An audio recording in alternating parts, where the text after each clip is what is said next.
An exercise I'll give you is, and I think I might have talked about this in the first week. I don't know. Things all run together after a while. But sit, choose somewhere to sit, and just get really conscious of this myth that you've inherited, that your culture inherited, that was passed on to you. Try to see it with as little judgment as you can, because it's been so old and ancient that it's taken on a life of its own. It gets passed from one generation to the next without most people knowing what's happening.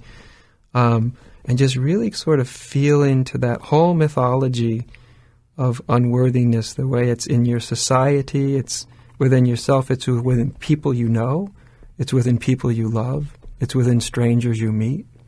And it has a particular energy to it. Has a kind of feel, and you just sort of feel, how is that, not just as an idea, but how is that alive in me as an energy, right? And just have the sense as you sit there that this energy was something that was passed to you, it was inherited, right? And I say you do this without judgment. Just see, this energy that I'm feeling was passed to me. It's not native to me. It's not originally, I wasn't born with it, an infant doesn't pop out of its mother's womb and scream to the world, I'm unworthy, It's acquired somewhere along the way. So just feel that. And then just have the intention, that you're going to get up out of where you're sitting. And the intention is that when you get up, you're going to leave that sort of old energy field right there on the chair. Don't ask how to do it. There's no how, just the intention. That I'm just going to leave it here on the chair for a moment and get up, move to another chair and sit down. And feel what your energy field feels like, what your presence feels like. And what you'll start to experience, not just in your mind, but more importantly in your body, right? Because this is where we're going, where we are bypassing the conscious mind. We're getting into the unconscious. Experience can bypass your conscious mind. That your body will start to experience the moment, its own presence, free of this myth of unworthiness. And you just feel it. And you'll actually be feeling much more of your original condition. You'll just be feeling it. And when you feel it, you'll feel, this feels more native to me. This feels more natural to me than this thing I'd carry around on my back my whole life. And this is a very powerful thing that you can do. And then, of course, look back at the chair that you left when you left this energy of unworthiness there. And don't look at it with blame or judgment or condemnation, but bless it. Wish it well. Wish it that returns to its own state of freedom and release, because it's just an energy field of pain, sorrow, and it's looking for its release too. It's looking for its release through you.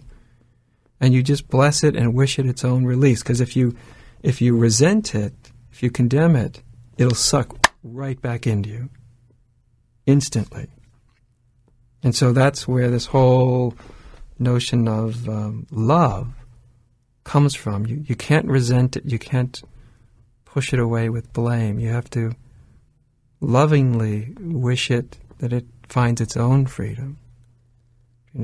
Anyway, try this little exercise. You might be very surprised.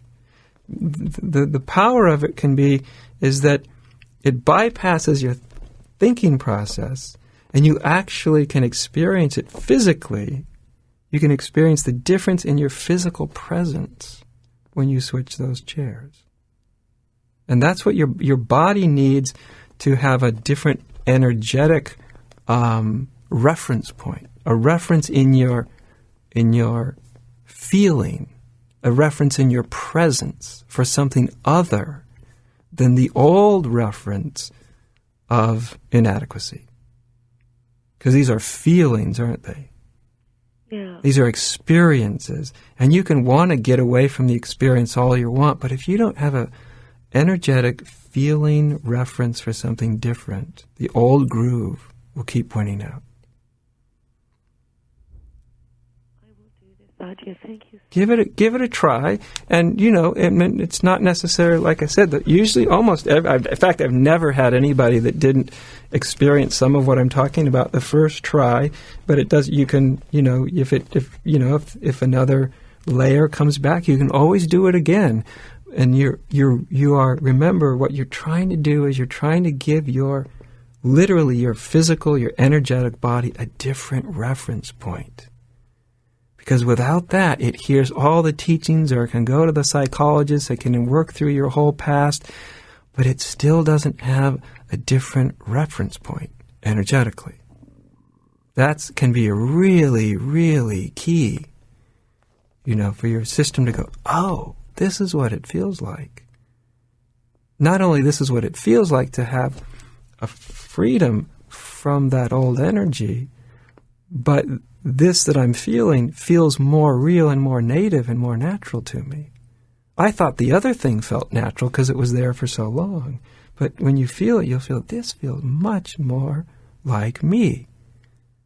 It almost feels like, yeah, this is how I came into this world. This is my presence as I came in. Because each of us has a unique energetic a signature, a kind of energy signature that feels that's distinctly part of our incarnation. And it's there before we absorb all this conditioning from the world around it. And when we start to have a reference for that again, and we realize it's still there, it never actually was destroyed or taken away. It was just covered over. And our body starts to go, yes, this is familiar. I remember this. And it can start to reorient around that.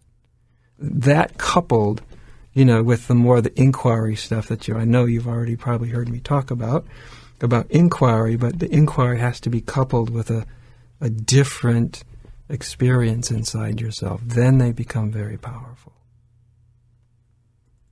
Okay? Thank you so much, Adya. You're welcome, Jennifer. Thanks for calling.